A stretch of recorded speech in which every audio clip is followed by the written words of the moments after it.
शिक्षण सूत्रम के भाषा शिक्षण के विषय में प्रथम शिक्षण सूत्र कौन सा है? 90% विद्यार्थी यही गलत उत्तर करते हैं, ज्ञाता अज्ञात, जो कि केवल प्रस्तावना कौशल के लिए तो मान्य है, लेकिन भाषा शिक्षण का मूल जो उद्देश्य है वो अभिव्यक्ति नहीं होता, ग्रहणात्मक होता है। हमेशा याद रखिएगा, भाषा शिक्षण के विषय में, संस्कृत भाषा शिक्षण के विषय में जो सबसे प्रमुख कार्य है वो ग्रहणात्मक है।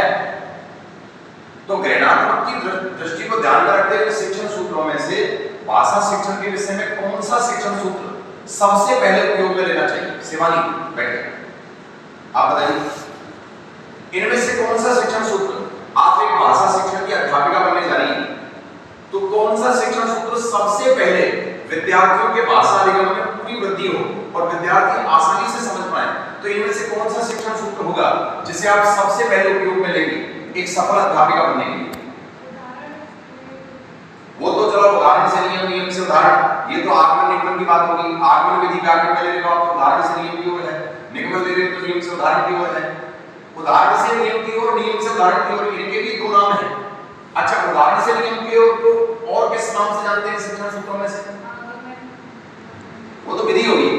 उदाहरण से नियम को, नियम की ओर जो शिक्षण सूत्र उसको इनमें से और किस शिक्षण सूत्र के नाम से जान सकते हैं? विशेष से सामान्य की ओर। उदाहरण हमेशा विशेष होता है, नियम हमेशा सामान्य होता है, ध्यान रखिए।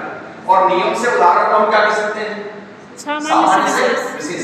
एक चीज तो ये दिमाग में बिठा लेना चाहिए। अच्छा, एक चीज और मैं जो पूछ रहा हूँ आपका, मेरा प्रश्न था कि आप एक सफल अध्यापिका बनना चाहती हैं और भाषा शिक्षण के विषय में आप कौन सी जो है शिक्षण, कौन से शिक्षण सूत्र को सबसे पहले प्राथमिकता देंगे?